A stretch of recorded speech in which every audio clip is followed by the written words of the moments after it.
తాకట్లో ఉన్న బంగారాన్ని విడిపించి ఆ రోజున మార్కెట్ ధర కట్టి మిగిలిన డబ్బును మీకు అందిస్తుంది కొమ్మూరి గోల్డ్.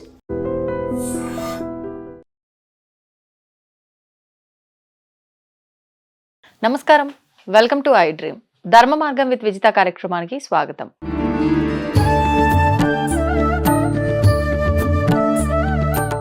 నమస్కారం అండి. శుభాశీషులమ్మ.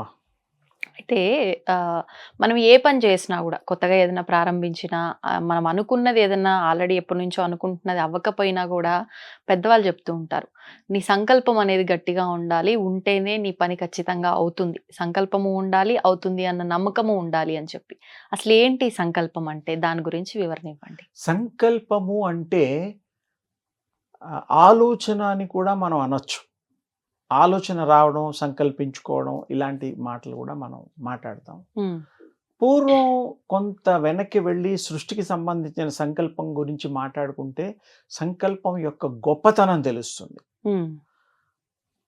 చరిత్ర ఆధారంగా, పురాణ ఆధారంగా, వేద వాంగ్మూలాలు ఇవేవో ఉన్నాయి కదా, అన్ని ఆధారంగా బ్రహ్మ సంకల్పంతో ఈ సృష్టి వచ్చింది. ఆయన పంచముఖ బ్రహ్మ, చతుర్ముఖ బ్రహ్మ, రకరకాల బ్రహ్మ ఒక్కొక్క దీంట్లో వారికి శిరస్సుల గురించి కూడా ప్రత్యేకంగా చెప్పబడింది. కానీ ముఖ్యంగా ఏమిటంటే బ్రహ్మ సంకల్పంతో ఈ సృష్టి జరిగిందనేటువంటిది చెప్తారు. అంటే ఈ సృష్టి క్రియేట్ చేయబడింది ఆయన యొక్క ఆలోచనతో.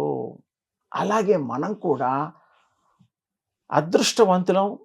మనం కూడా ఎంతో మరి విశేషమైన అవతారం, మానవ అవతారం. భగవంతుడు కూడా అవతారం మన మానవులతో స్వీకరించినట్టుగా చరిత్ర చెప్తోంది. దేవుళ్ళు ఈ యొక్క సంకల్పంతో అన్నీ సాధించవచ్చు. చదువు సాధించవచ్చు, పట్టుదల, పెళ్ళి, అలాంటి అమ్మాయి ఇలాంటిగా సంకల్పం, వ్యాపారం, ఇంత డబ్బు సంపాదించాలి, 10 కోట్లు 20 కోట్లు, అమెరికాకి వెళ్ళాలి, సంకల్పం, చిన్నప్పటి నుంచి కోరిక. అంటే ఆలోచన అనేటువంటిది రూపు దాల్చుకునేటప్పుడు సంకల్పంగా మారిపోతుంది. అంటే ముందు థాట్ రావాలి కదా, థాట్ రాకుండా వితౌట్ థాట్ మనం ఏం చేయలేం. ఆ థాట్ని మనం క్రియేషన్ అంటాము, సంకల్పం అంటాము. ఇంకా రకరకాల వాళ్ళు ప్రేమతో, అభిమానంతో, వాళ్ళ భాష చాతుర్యంతో రకరకాలుగా పిలుస్తారు. కానీ సంకల్పం అనేటువంటిది మరి సంస్కృతంలో పూర్వం కూడా దేవుళ్ళు ఉన్నప్పుడు కూడా, రాజులు ఉన్నప్పుడు కూడా రకరకాలుగా సంకల్పాలు చేసేవాళ్ళు, పూజల్లో సంకల్పాలు చేసేవాళ్ళు. అయితే ఈ సంకల్పం అనేటువంటిది కల్పము అనేటువంటిది అర్థం కూడా విడతీస్తే, కల్పము అంటే ఇదొక యుగం కింద కూడా మనం మాట్లాడచ్చు. ఇంకా బోల్డ్ అర్థాలున్నా మనం ఏమిటంటే సంకల్పము, సంకల్పించడము చాలా గొప్ప పదం. అది భగవంతుళ్ళు కూడా సంకల్పించారు. సంకల్పము ఎవరు చేసినా, మన దృష్టిలో సంకల్పం మానవులే అనుకుంటాం, సంకల్పాలు దేవుళ్ళు చేస్తారు. సంకల్పాలతోనే జన్మలు వస్తాయి, సంకల్పాలతోనే మరి అవతారాలు, ఇవన్నీ సంకల్పాలే. దాని గురించి ఎంత చెప్పినా సంకల్పం గురించి తక్కువే. కానీ మనకి ఈ యొక్క కలియుగంలో సంకల్పానికి ఆలోచనల వరకే తీసుకుంటాం. ఎందుకంటే నాకేదో ఆలోచనలు వస్తే తప్ప రూపు చేసుకోవడం, ఆ మిషన్ని మనం సక్సెస్ఫుల్గా మనం చేసేదాన్ని. సంకల్పంతో ఇందాక చెప్పినట్టుగా సర్వము సాధించవచ్చు, సృష్టి కూడా చేయొచ్చు, సృష్టికి ప్రతి సృష్టి కూడా చేయొచ్చు. ఇంతకుముందు విశ్వామిత్రులు అలాంటి వాళ్ళు కూడా చాలా మనకి సాక్షిభూతులుగా ఉన్నారు. భగవంతుళ్ళు కూడా ఎన్నో సంకల్పాలతో తపస్సులు చేసే వాళ్ళకి సంకల్పం చేసుకొని నాకు ఇది కావాలి, అది కావాలని మరి అందరికీ కూడా భగవంతుడు ఆ రూపాల్లో ఆ దేవుళ్ళు ప్రత్యక్షమై ఇవ్వడం జరిగింది. మానవులకి ముఖ్యంగా మనకు అవసరమైంది ఇప్పుడు కలియుగం కాబట్టి, మానవులకి ఏమేం కావాలో దాన్ని పొందాలంటే సంకల్పం చేయాల్సిందే, మంచి ఆలోచనలు చేయాలంటే మనం పొందాల్సిందే. అందుకని మనం దీనికి ధర్మం, ప్రణాళికలు అని ఉన్నాయి కొన్ని. అంటే ఎవరికి చెడు చేయకుండా, కీడు చేయకుండా, మంచి కోరుతూ, తను తాను మంచి చేసుకుంటూ, సంఘాన్ని తోటి వాళ్ళతో కూడా మంచిగా ఉంటూ, మంచి అందిస్తూ, మంచి పెంచేది వాళ్ళ హృదయంలో పంచేది ఎవరైతే మానవులు ఆ యొక్క ప్రయత్నం చేస్తారో వాళ్ళకి సంకల్పించుకుందంతా కూడా తొందరగా అవుతుంది. ఏం కోరుకుంటే అది అవుతుంది. ఎందుకంటే మంచి ఉద్దేశం, అవును. ఆ మంచి ఉద్దేశం చాలా అవసరం. స్వచ్ఛత అవసరం. ఆ స్వచ్ఛత అనేటువంటి దాంట్లో కూడా ఒకప్పుడు మడి ఆచారాలు ఉండేవి. ఇప్పుడు ఉన్నాయి, తగ్గిపోయాయి. మడి అంటే కూడా ఒక 2 మాటలు చెప్పుకుందాం. ఆ. అది కూడా స్వచ్ఛత. ఎవరిని ముట్టుకోనివ్వరు, ఎవరిని తాకనివ్వరు. అది నీళ్ళ దగ్గర నుంచి, కూర్చునే వస్తువుల దగ్గర నుంచి చాలా రకరకాలుగా మనం దూరం పెడుతూ ఉంటాం. అవును. అంటే ఎందుకు పెట్టారో విషయాన్ని మనం గ్రహించాలి. మనకి ఆ మధ్య దురదృష్టవశాత్తు కరోనా అనేటువంటిది ఒకటి మహమ్మారి వచ్చింది. ఒక 2 ఏళ్ళు ఇబ్బంది పెట్టింది. అవును. ఆ కరోనా టైంలో డాక్టర్లు వాళ్ళు ఇది వ్యాప్తి చెందుతుంది, షేక్ హ్యాండ్స్ ఇవ్వద్దు, ఎవరోకి ఎంత డిస్టెన్స్ 5 అడుగులు మెయింటైన్ చెయ్యాలి, దూరంగా ఉండాలి, అది వ్యాప్తి సోకుతుంది అనేటువంటిది డాక్టర్లు చెప్పినట్టుగా మనందరికీ ప్రపంచవ్యాప్తంగా కూడా తెలుసు. కరోనా టైంలో ఒక విధంగా అది ఆ టైంలో ఎందుకు ముట్టుకోకూడదు, ఎందుకు వాళ్ళు వండినవి కానీ తిన్నవి కానీ ఎందుకు వాడిన బట్టలు కూడా ఇవన్నీ కొన్ని రూల్స్ పెట్టారు. ఎందుకంటే సోకుతుంది, వ్యాప్తి చెందుతుంది అని. అంటే అది ఒక రకంగా ఒకరి నుంచి ఒకరికి వ్యాప్తి చెందుతుంది అనేటువంటిది జబ్బులకే కాదు, మంచి విషయాలకు కూడా, చెడు విషయాలకు కూడా మనం దాన్ని ప్రమాణంగా తీసుకోవచ్చు. ప్రామాణికం అంటే అప్పట్లో స్వచ్ఛత అంటే మడి అనే దాని గురించి ఒకరు ఏదో ఉద్దేశంతో ఉంటారు, శుభ్రంగా ఉండరు, మాటలు కూడా సరిగ్గా మాట్లాడరు. ఇలాంటి కొన్ని పద్ధతుల్ని అవాయిడ్ చేయడం కోసం మౌనం పాటించేవారు. మౌనంగా ఉంటే ఇంకా వీళ్ళు మాట్లాడకపోతే వాళ్ళేం మాట్లాడతారు, వీళ్ళు ముట్టుకోకపోతే వేరే వాళ్ళు కూడా ముట్టుకోరు. డిస్టెన్స్, ఒకప్పుడు అరుగుల్లో కూడా డిస్టెన్స్ మెయింటైన్ చేసి ఆ అరుగులో వాళ్ళు కూర్చుంటే ఈ అరుగు మీద వీళ్ళు కూర్చునేవాళ్ళు గతంలో. ఇప్పుడైతే ఒకటే సోఫాలో అయితే చక్కగా పక్కపక్కన కూర్చుంటారు. అది నిజంగా ఒకందుకు స్వచ్ఛత ఒకరిది ఒకరికి వ్యాపించడానికి 3 నుంచి 5 అడుగుల డిస్టెన్స్ ఉంటుంది. అందుకని ఇప్పుడు ఫారినర్స్ అంతా షేక్ హ్యాండ్ ఇస్తూ ఉంటారు. షేక్ అంటే కదపడం, హ్యాండ్ ఇచ్చి కదపడం కూడా షేక్ హ్యాండ్, తెలుగులో అర్థం అది. అయితే మనం ఎందుకు ఆ యొక్క మనుషులకు దూరంగా ఉండాలి అంటే కొంతమంది రకరకాలుగా శుభ్రత లేకపోవడం వల్ల, తర్వాత ఏమన్నా ఆహారం తింటారు ఉజ్జాయింపుగా. ఉదాహరణకి ఉల్లిపాయలు తిన్న వాళ్ళ దగ్గర కూర్చోండి, స్మెల్ వస్తుంది. అంటే వాళ్ళని గౌరవిస్తాము, అలా కాదు, తినకూడదని కాదు, అంటే ఆ జాగ్రత్తలు, వాష్ చేసుకోవడం, టూత్పేస్ట్, మౌత్ వాష్ ఏవో ఉంటాయి కదా, అవన్నీ వాడాలి ఇతరుల. అందుకని అదే కాదు, ఇంకొక విషయం ముఖ్యంగా ఇప్పుడు అసలైన విషయం చర్చ ఏంటంటే ఒకరిది ఒకరికి 3 to 5 feet డిస్టెన్స్ ఎందుకు మెయింటైన్ చేయాలి. అది మీరు మడే అనుకోండి, ఇంకోటి అనుకోండి, స్వచ్ఛతే అనుకోండి, అది వ్యాప్తి చెందడానికి ఎనర్జీ. ఇప్పుడు అసలు విషయానికి వస్తున్నాను, దివ్య శక్తి గురించి మాట్లాడాలి. అది ఎప్పుడు ఏది మాట్లాడాలి నేను టచ్ చేయకుండా ఎప్పుడు విషయాలు చెప్పను. ఆ దివ్య శక్తి ఒకరిది ఒకరికి, మంచి శక్తి కానీ వేరే శక్తి కానీ ప్రసారం జరుగుతూ ఉంటుంది. ఇంత దగ్గరగా ఉండడం వల్ల ఏమవుతుందంటే వారు వద్దన్న ఈ బాడీకి అది ఎఫెక్ట్ అవుతుంది. అందుకనే మనం జాగ్రత్త వహించి కొంచెం దూరం మెయింటైన్ చేస్తూ ఉంటే ఏమవుతుందంటే వాళ్ళ యొక్క ఆరా, వాళ్ళ యొక్క బ్యాడ్ ఆరా, గుడ్ ఆరా మనకి వ్యాప్తి చెందదు, మనకి తాకదు, జబ్బులు రావు. మరి ఇంకోటి, మన వాళ్ళు పూర్వీకులు నమస్కారం అని ఇలా పెట్టేవారు. ఇలా పెట్టడంలో ప్లస్ మైనస్, ఇలా దండం పెట్టడం వల్ల నాకు ఇలా పెట్టేసుకుంటాం కదా, ఎదుటివాడి దండం పెడితే ఈ 2 ప్లస్ మైనస్ కలవడం వల్ల బాడీలో రియాక్షన్ ఏంటంటే ఎనర్జీ మళ్ళీ ఇలా ఒక జర్క్ లాగా, ఒక ఎలక్ట్రికల్ ఈ షేక్ వస్తుంది ఇన్నర్ సైడ్. అప్పుడు ఏమవుతుంది, బాడీ మళ్ళీ కొంచెం అలర్ట్ అవుతుంది.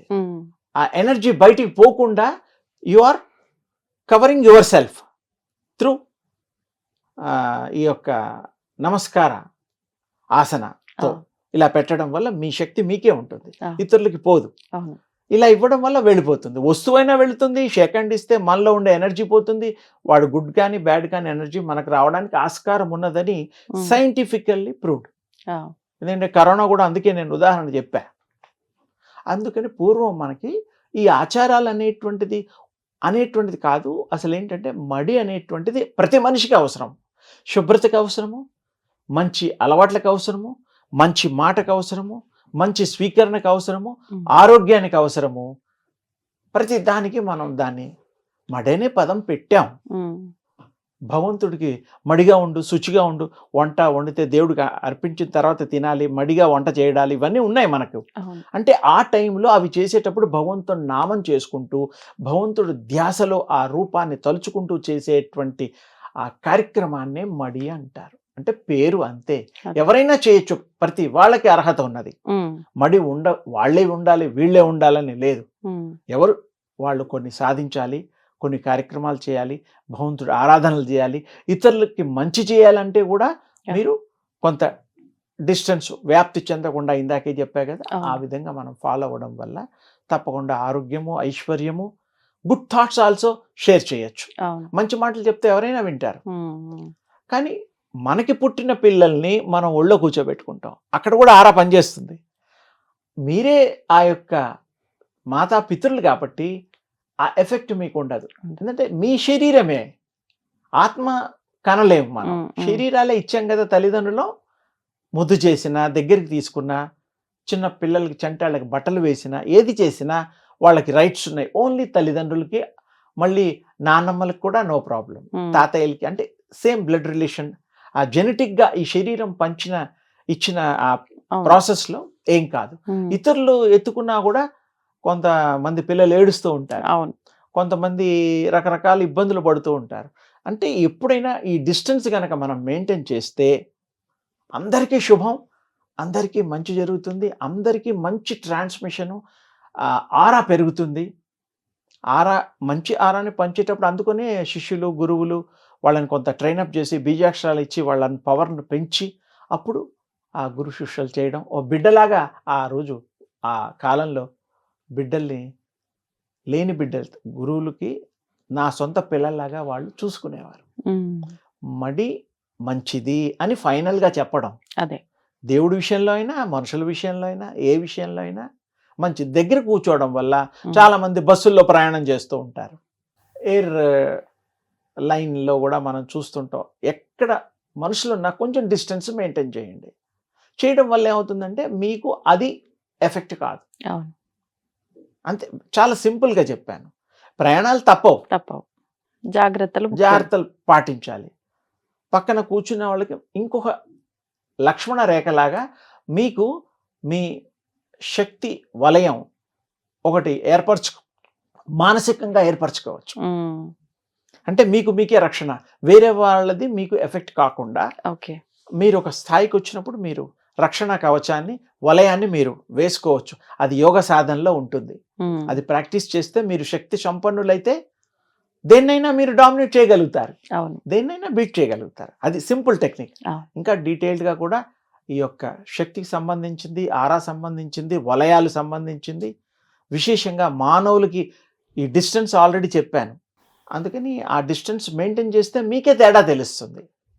ప్రయాణం చేసేవాళ్ళని నేను వెళ్ళొద్దండలేదు, కానీ ఈ యొక్క యోగాలో మీ ఎనర్జీని మీరే కాపాడుకునే ప్రాక్టీసెస్ చేసిన నాడు మీరు పక్కన కూర్చున్నా ఏం కాదు, అండర్లైన్. మరి కూర్చోకుండా కుదరదు కదా. అరే పెళ్ళిళ్ళల్లో భర్త భార్యలు వాళ్ళు పెళ్ళిళ్ళు చేస్తాం, మరి వాళ్ళకు కూడా మరి జాతకాలు చూసి అవి చూసి రకరకాలుగా మరి అందరికి సూట్ అయిన తర్వాత పెళ్లి చేస్తూ ఉంటాం. అప్పుడు కూడా వాళ్ళ గ్రహాలకి ఎఫెక్ట్ లేని గ్రహాలకి, ఇబ్బంది లేని సఖ్యతగా ఉండేటువంటి గ్రహాల యొక్క పొంతనతో భార్యాభర్తలను చేసి 10 కాలాల పాటు చల్లగా ఉండడానికి, జీవించడానికి బ్రాహ్మణోత్ముడు పురమి పుత్రులు ఆ లెక్కలు చూస్తారు. అది మంచిదే. అంటే వీళ్ళ ఆరా వాళ్ళ ఆరా ఏం కాదా, ఓకే. ఇప్పుడు మంచి వాళ్ళతో స్నేహం చేయాలి, చెడ్డ వాళ్ళకి దూరం పెట్టాలి. అంటే అంతే కదా, తెలిసిన తర్వాత. తెలియకుండా ఏం లేదు. ఈ లెక్కలు, జాతకాలు, పెళ్ళిళ్ళ లెక్కల్లో కూడా మనం ఏంటంటే వాళ్ళ మొత్తం చక్రం వేసి అది వేసి ఏ గ్రహాల ఎఫెక్ట్ ఉంది, ఓకేనా, వీళ్ళిద్దరు కలిసి ఉంటారా అంటే ఈ మరి పక్కపక్కనే కూర్చోవాలి, సంసారం చేయాలి, పిల్లల్ని సాకాలి, రకరకాలుగా ఉన్నాయి కదా. అందుకని ఇవన్నిటికీ ఉపయోగకరమే. ఆరా వ్యాప్తి, అవును. ఆరా విజన్ అంటాం, అది తెలుసుకుంటే చాలా విశేషంగా ఉంటుంది. అందరూ సుఖపడవచ్చు, అందరితో మనం ప్రయాణించవచ్చు ఇబ్బందులు లేకుండా. ఇది గ్రహిస్తే ఈ యోగం ద్వారా, ఈ దివ్యశక్తి ఆరాధన ద్వారా మీరు ఇవి పొందొచ్చు. సూర్యోపాసన ద్వారా పొందొచ్చు. అంటే మీరే శక్తివంతులైనప్పుడు ఎలాంటి బ్యాడ్ శక్తి అయినా మీరు దాన్ని భస్మీపట్లం చేయగలుగుతారు. అంటే దాన్ని పవర్ హీనం చేయొచ్చు.